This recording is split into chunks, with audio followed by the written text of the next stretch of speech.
शांति।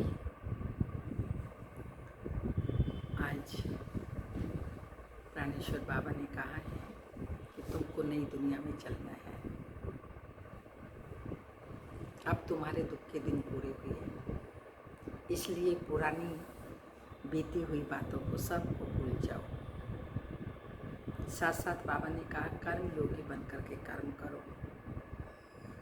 कर्म योगी बनकर के कर्म करने से देह तो याद आएगा, लेकिन ये समझ कर के ये मेरी देह है और मैं आत्मा हूँ, आत्मा कर्म इंद्र द्वारा कर्म कर रहा हूँ। फिर देही अभिमानी बनने का अभ्यास करो। एकांत में बैठ करके ये अभ्यास करें, चलते फिरते भी यही अभ्यास करें कि मैं आत्मा हूँ। आत्मा समझने से परमात्म शक्ति की अनुभूति होगी। आत्मा समझने से कोई भी कर्म करेंगे, कर्म करते हुए भी न्यारे बन जाएंगे। तो सुनते हैं 3-7-21 के बाबा के साकार अनमोल धारणा युक्त मधुर महावाक्य। मीठे बच्चे, अब तुम्हें नई दुनिया में चलना है। ये दुख के दिन पूरे हो रहे हैं, इसलिए पुरानी बीती हुई बातों को भूल जाओ। क्वेश्चन है, तुम कर्मयोगी बच्चों को कौन सा अभ्यास निरंतर करना चाहिए? आंसर है अभी अभी शरीर निर्वाह अर्थ देह में आए और अभी अभी देही अभिमानी। देह की स्मृति बिगर कर्म तो हो ही नहीं सकता, इसलिए अभ्यास करना है कि कर्म किया, देह अभिमानी बने, फिर देही अभिमानी बन जाओ। ऐसा अभ्यास तुम बच्चों के सिवाय दुनिया में और कोई कर नहीं सकता। गीत जाग सजनिया जाग, ओम शांति। रूहानी बाप कहते हैं, मीठे मीठे रूहों ने अथवा बच्चों ने यह गीत सुना। इसको कहा जाता है ज्ञान का गीत। यह गीत तो बहुत अच्छा है। सजनी बाबा ने आत्मा को कहा, परम पिता परमात्मा ने अज्ञान की नींद से जागो। इसलिए बाबा ने कहा ये गीत ज्ञान का है, बहुत अच्छा गीत है। तुम आत्माएं अब जाग गई हो। ड्रामा के राज को भी अभी तुम जान गई हो। भक्ति मार्ग का तो तैलुक देख लिया, कौतुक देख लिया है। जो कुछ बीता वह तुम्हारी बुद्धि में है। तुम अपने बीते हुए 84 जन्मों की हिस्ट्री को जानते हो। बाप ने 84 जन्मों की कहानी सुनाई है। यह है नई दुनिया के लिए नई बातें। बाप द्वारा तुम नई बातें सुनते हो। अब बाप बच्चों को धीरज देते हैं, बच्चे अब नई दुनिया में चलना है तो पुरानी बातों को भूल जाओ। यह वेद शास्त्र जो भी भक्ति मार्ग की सामग्री है, ये सब खत्म होनी है। वहाँ भक्ति मार्ग का चिन्ह भी नहीं रहता। सत्युग में कोई भी भक्ति का चिन्ह नहीं रहेगा। इसलिए पहले से ही बाबा कहते सब कुछ भूल जाओ। वहाँ तो भक्ति का फल मिल जाता है। भक्तों को बाप आकर फल देते हैं। तो बच्चों ने जाना बाप कैसे आकर भक्ति का फल देते हैं। जिसने सबसे जास्ती भक्ति की है उनको, जिसने जास्ती भक्ति की है उनको जरूर जास्ती फल मिलेगा। सबसे ज़्यादा ब्रह्मा बाबा ने की, इसलिए बाबा को सबसे जास्ती फल मिलता है। ज्ञान का पुरुषार्थ भी वो जास्ती करेगा। तुम जानते हो हम आत्माओं ने जास्ती भक्ति की है। जरूर ज्ञान में भी वह दिखे जाएंगे, तब इन लक्ष्मी नारायण जैसा ऊंच पद पाएंगे। अब ज्ञान और योग के लिए तुम्हारा पुरुषार्थ है। देही अभिमानी हो रहना है, फिर देहधारी भी होना है। कर्म करते हुए बाप को याद करना है। देही बिगड़ तो हम कर्म कर ना सके। यह तो ठीक है, बाबा को याद करना है, परंतु अपने को आत्मा समझे और देह को भुला देने से काम नहीं होगा। जब कर्म करें तब तो देह में आना पड़ेगा ना, बाबा को तो याद करना है, लेकिन देह ना समझे ये कैसे हो सकता है। देह समझे लेकिन देह और विदेही आत्मा दोनों में अंतर समझे कि मैं आत्मा इस देह द्वारा कर्म करता हूँ, ये मेरे ऑर्गन्स हैं, ये देह मैं नहीं हूँ पर ये मेरी देह है। कर्म तो करना ही है। बाप की याद में बहुत मज़ा है, तो उठते बैठते चलते फिरते बाप को याद करो, परंतु फिर भी पेट को भोजन तो चाहिए ना। देही अभिमानी हो रहना है। देही अभिमानी इस समय तुम बच्चों के सिवाय और कोई भी है ही नहीं। भल अपने को आत्मा भी समझे, परंतु परमात्मा का परिचय नहीं है। भल समझे हम आत्मा अविनाशी है, ये शरीर विनाशी है, परंतु यह समझने से विकर्म विनाश नहीं होंगे। कहते भी हैं पुण्य आत्मा पतित आत्मा, मैं आत्मा हूँ, मेरा यह शरीर है, ये तो कॉमन बात है। मूल बात बाप समझाते हैं, मुझे याद करो। शरीर निर्वाह अर्थ देह अभिमान में तो आना ही है। देह को खिलाना भी है, देह बिगड़ तो कुछ कर नहीं सकते। हर जन्म में अपना शरीर निर्वाह करते आते हो। कर्म करते हुए भी मुझ माशूक को याद करो। उस माशूक का किसी को पूरा पता नहीं है। उस माशूक अथवा बाप से हमको वर्षा मिलना है और उनकी याद से विकर्म विनाश होंगे, यह कोई नहीं समझाते। तुम बच्चे नई बातें सुनते हो, तुम जानते हो घर जाने का हमको रास्ता मिलता है। संगम युग पर ही शिव बाबा आत्माओं को घर जाने का रास्ता बताते हैं। अपने घर जाकर फिर राजधानी में आएंगे। बाबा नया मकान बनाते हैं तो जरूर दिल होगी ना कि उसमें जाकर के बैठें। अब तुमको रास्ता मिला है जिसको और कोई नहीं जानते। कितने भी यज्ञ तप आदि करते, माथा फोड़ते रहते हैं, सदगति को पा नहीं सकते। इस दुनिया से उस दुनिया में जा नहीं सकते। यह भी समझना चाहिए। शास्त्रों में लाखों वर्ष लिख दिया है, इसलिए मनुष्यों की बुद्धि काम नहीं करती। तुम अच्छी रीति समझ सकते हो, कल की बात है। भारत को स्वर्ग शिव बाबा बनाते, हम आदि सनातन देवी देवता धर्म वाले थे। देवी देवता धर्म बहुत ही सुख देने वाला है। भारत जैसा सुख और कोई पा नहीं सकता। स्वर्ग में तो और कोई धर्म वाला जा न सके, तुम्हारे जैसा सुख और कोई को हो न सके। कितना भी प्रयत्न करें, धन खर्च करें, फिर भी स्वर्ग में जो सुख है वह तो मिल न सके। किसको हेल्थ होगी तो वेल्थ नहीं होगी, किसी को वेल्थ होगी तो हेल्थ नहीं होगी। यह है ही दुख की दुनिया। तो अब बाप कहते हैं, हे आत्माएं, क्या कहते हैं शिव बाबा, हे आत्माएं अब जागो। आदि आदि तुमको अब ज्ञान का तीसरा नेत्र मिला है। कितनी जागृति आई है। तुम सारी दुनिया की हिस्ट्री ज्योग्राफी जानते हो। बाप जानी जाननहार है ना। इसका मतलब यह नहीं है कि सबके दिलों को जानता है। ये कौन है, कितना समझाते हैं, ये कहाँ तक पवित्र रहते हैं, कहाँ तक बाबा को याद करते हैं। मैं हर एक का ख्याल क्यों बैठ करूं। आदि आदि हम तो रास्ता बताते हैं। तुम आत्माओं को अपने परम पिता परमात्मा को याद करना है। इस सृष्टि चक्र को बुद्धि में रखना है। देही अभिमानी तो जरूर बनना है। देही अभिमानी बनने के कारण तुम्हारी यह दुर्गति हुई। अब तुमको बाप को याद करना है। गृहस्थ व्यवहार में रहते कमल फूल समान बनना है। स्वदर्शन चक्रधारी भी तुम हो। देवताओं को तो शंख आदि नहीं है, यह शंख आदि तुम ब्राह्मणों को है।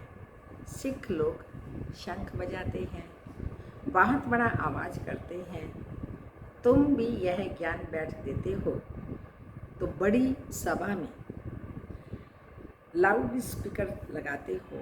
तुमको यह लाउड स्पीकर लगाने की दरकार नहीं है। टीचर पढ़ाएंगे तो लाउड स्पीकर लगाएंगे क्या? यहाँ तो सिर्फ शिव बाबा को याद करना है तो विकर्म में विनाश होंगे। मैं सर्वशक्तिमान हूँ ना, तुम लाउड स्पीकर लगाते हो कि आवाज़ दूर दूर तक सुनने में आए, वह भी आगे चल काम में आएंगे। तुमको सुनाना है कि मौत सामने खड़ा है, अभी सबको वापस जाना है। महाभारत लड़ाई भी सामने खड़ी है। गीता में भी लिखा हुआ है कि महाभारत लड़ाई लगी, विनाश हुआ। अच्छा फिर क्या हुआ? पांडव भी गल मरे। तो बाप समझाते हैं, पहले अगर विनाश हो जाए फिर तो भारत खंड भी खाली हो जाए। भारत तो अविनाशी खंड है, खाली होता नहीं। तुम जानते हो, पढ़ ले तो होते नहीं, परिवर्तन होता है मगर पढ़ ले नहीं होते। बाबा अविनाशी है तो उनका बर्थ प्लेस भी अविनाशी है। तो बच्चों को खुशी रहनी चाहिए। बाबा सर्व का सदगति दाता, सुख शांति करता है। जो भी आते हैं कहते हैं शांति चाहिए। आत्मा को इतनी शांति क्यों याद आती है? हाँ, क्यों याद आती है? क्योंकि शांति धाम तो आत्माओं का घर है। घर किसको याद नहीं रहेगा? विलायत में कोई मरता है तो चाहते हैं इनको अपनी जन्मभूमि पर ले जाएं। ये अगर सबको पता होता कि भारत सर्व के सदगति दाता, दुख से मुक्ति दिलाने वाले शिव बाबा का बर्थ प्लेस है तो उनका बहुत मान होता। एक ही शिव के ऊपर आकर फूल चढ़ाएं। अब तो कितनों के ऊपर फूल चढ़ाते रहते हैं। जो सबको सुख शांति देने वाला है उनका नाम निशान गुम कर दिया है। जो बाप को अच्छी रीति जानते हैं वही वर्षा लेने का पुरुषार्थ करते हैं। मेरा नाम ही है, शिव बाबा का नाम क्या है? मेरा नाम ही है दुख हरता सुख करता। दुख से लिबरेट करके क्या करेंगे? तुम जानते हो शांति धाम में शांति में रहते हैं, सुख धाम में सुख है। शांति धाम की जगह अलग और सुख धाम की जगह अलग। यह तो दुख धाम है, सबको इस समय दुख ही दुख है। अभी तुम जानते हो हम ऐसे सुख में जाते हैं जहाँ 21 जन्म कोई भी प्रकार का दुख नहीं रहेगा। नाम ही है सुख धाम, कितना मीठा नाम है। बाप कहते हैं तुमको कोई तकलीफ नहीं देते हैं, सिर्फ बाप को और वर्षे को याद करो। अपने को आत्मा समझना है, ये ज्ञान तुमको बाबा सिखला रहे हैं। सत्युग में आत्मा का ज्ञान है। हम आत्मा यह शरीर छोड़ दूसरा लेंगे, इसको आत्म अभिमानी कहा जाता है। यह है रूहानी नॉलेज जो और कोई दे न सके। रूह को रूहानी बाप आकर नॉलेज देते हैं, हर 5000 वर्ष बाद देते हैं। मनुष्य तो बिल्कुल ही घोर अंधियारे में है। अब तुमको रोशनी मिली है, तुम अज्ञान नींद से जागे हो। सभी सजनियों का साजन एक बाप है। बाप कहते हैं मैं तुम्हारा बाप भी हूँ, साजन भी हूँ, गुरुओं का गुरु भी हूँ, सुप्रीम टीचर भी हूँ। सर्व गुरुओं का सदगति दाता एक ही सतगुरु। कहते हैं बच्चे मैं सर्व की सदगति करता हूँ, गति के बाद फिर सदगति होती है। तो बाप ने समझाया है हर एक की आत्मा को वापस जाना है, कोई भी आत्मा नहीं रहेगी, सबको वापस जाना है। आत्मा ही सतो प्रधान सतो रजो तमो बनती है। कोई कोई का बहुत थोड़ा पार्ट है, आए और गए। जैसे मच्छरों माफिक जन्मे और मरे, ऐसे तो बाप से वर्षा नहीं लेते। बाप से वर्षा लिया जाता है पवित्रता, सुख और शांति का। बाप तुम आत्माओं को समझाते हैं, बाप तो निराकार हैं, वह भी इस मुख से आकर समझाते हैं। शिव बाबा के मंदिर भी बहुत ऊंच ऊंच बनाते हैं, कितना दूर दूर जाते हैं, तीर्थों पर, मेले पर। ऊपर में कोई ज्ञान अमृत पीने का रखा है क्या? कितना खर्चा करते हैं। गवर्नमेंट को भी उन्हों के लिए कितने प्रबंध आदि रखने पड़ते हैं, तकलीफ होती है।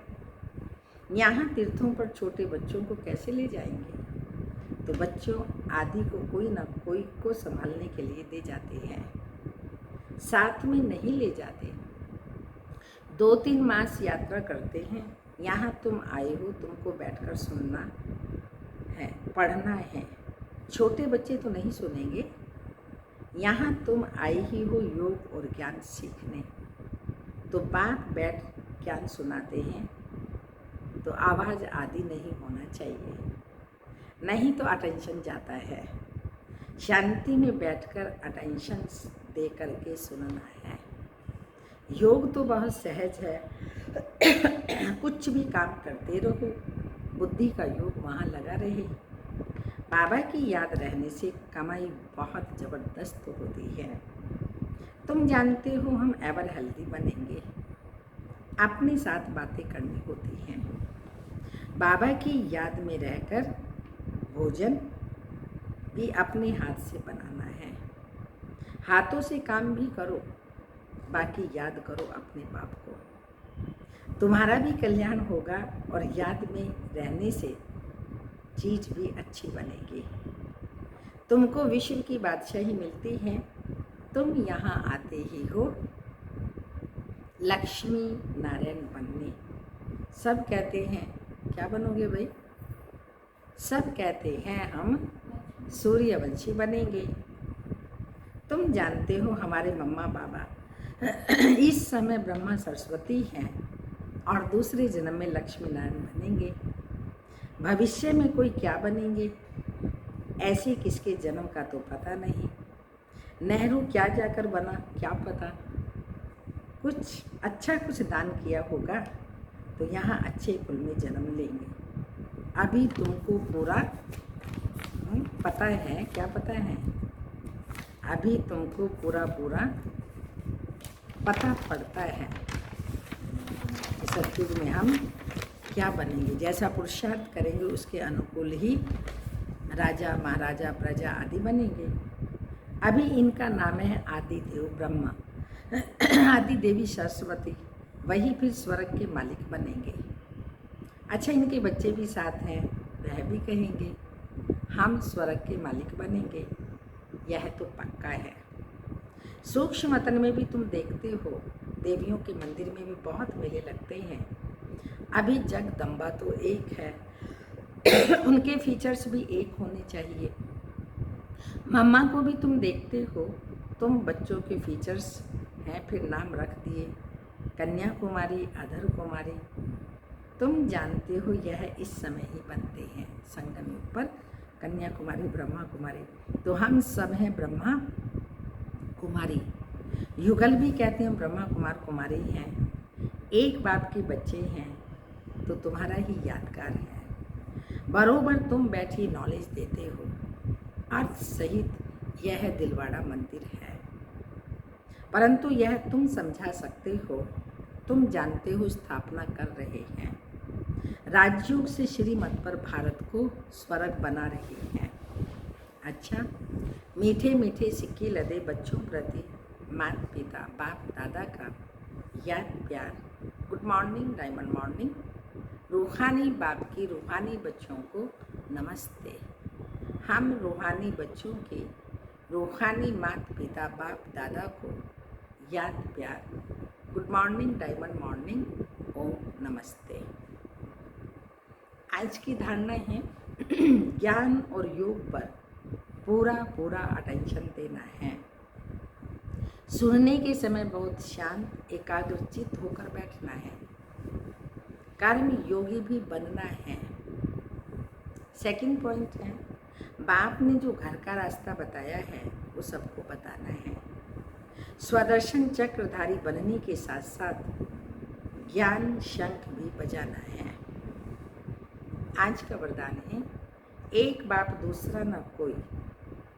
इस पाठ की स्मृति से एक रस स्थिति बनाने वाली श्रेष्ठ आत्म भाव। एक बाप दूसरा न कोई, इस पाठ की स्मृति से एक रस स्थिति बनाने वाले श्रेष्ठ आत्म भाव। एक बाप दूसरा न कोई, ये पाठ निरंतर याद हो तो स्थिति एक रस बन जाएगी। क्योंकि नॉलेज तो सब मिल गई है, सब ज्ञान सागर ने बच्चों को सारा ज्ञान दे दिया, नॉलेज दी, वो मिल गई। लेकिन अब है धारणा में कितनी वो सारी बातें हैं। धारणा करनी है, उस नॉलेज का स्वरूप बनना है। स्वरूप बनेंगे तो हम बाप समान बनेंगे। अनेक पॉइंट्स हैं, लेकिन पॉइंट होते हुए भी बाबा ने इतनी पॉइंट्स दी हैं, सब पॉइंट्स होते हुए भी पॉइंट रूप में रहें। यह है उस नॉलेज की कमाल। जिस समय कोई नीचे खींच रहे हों, कभी बात नीचे खींचेगी, कभी कोई व्यक्ति, कभी कोई चीज, कभी वायुमंडल आदि आदि, यह तो होगा ही। लेकिन सेकंड में यह सब विस्तार समाप्त हो, एक रस स्थिति रहे, तब कहेंगे श्रेष्ठ आत्म भाव के वर्तन। स्लोगन, नॉलेज की शक्ति धारण कर लो तो विघ्न वार करने की बजाय हार खा लेंगे। नॉलेज से भी शक्ति मिलती है, वो शक्ति नॉलेज बन जाए, वो धारण कर लो तो विघ्न वार करने की बजाय जो हमारे ऊपर वार करते हैं उनसे हम विघ्न हार खा लेंगे, पर हम हार नहीं खाएंगे।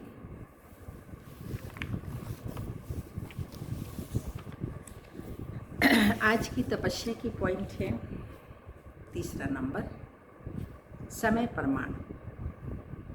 अब सर्व ब्राह्मण आत्माओं को समीप लाते हुए ज्वाला स्वरूप का वायुमंडल बनाने की सेवा करो। संगठन में शक्ति होती है, हम सभी ब्राह्मण मिलकर के जब ज्वाला रूप का योग करेंगे तो उससे वायुमंडल जो बनता है उससे ही सेवा होगी। उसके लिए चाहे भट्टियाँ करो या आपस में संगठित होकर रोड ध्यान करो, लेकिन ज्वाला स्वरूप का अनुभव करो और कराओ। इस सेवा में लग जाओ तो छोटी छोटी बातें सहज परिवर्तन हो जाएगी। मनसा सेवा जिसको कहते हैं बाबा, तो बाबा ने कहा ज्वाला रूप का अनुभव करो और औरों को कराओ। तो इस सेवा में जब लग जाएंगे तो छोटी छोटी बातें आती हैं, वो सब परिवर्तन हो जाएगी। और हमारी बड़ी दीदी मनमोहिनी जी, जो मेरी तो फेवरेट दीदी जी थी, उनका मास आ रहा है पुण्यतिथि का, तो उनके बहुत सारी विशेषताएं हैं, जो वो विशेषता भी हम एक रोज़ सुनाएंगे। जो दीदी की विशेषताएं थी, उन विशेषताओं को सुनकर के हम भी उन विशेषताओं को धारण करेंगे। तो जैसे मम्मा बाबा समान तो दादियों समान भी बनते जाएंगे, उतना ही बाप के समीप आते जाएंगे। तो सुनते हैं, तीसरा नंबर है सच्ची पतिव्रता, सतीव्रता, पिताव्रता। पतिव्रता, सतीव्रता और पिताव्रता। पवित्रता व्रता, तुम्ही संग खाऊं, तुम्ही संग बैठूं, तुम्ही संग राज रचाऊं, आदि आदि। ऐसी एक व्रता होकर सदा एक के ही गुण गाते, आज्ञाकारी, वफादार, ऑनेस्ट बनकर रही। आज्ञाकारी, वफादार, ऑनेस्ट बनकर के रही। कभी किसी वस्तु व्यक्ति की तरफ आकर्षित नहीं हुई। बड़ी दीदी जी किसी व्यक्ति वस्तु की तरफ कभी भी आकर्षित नहीं हुई। शांति।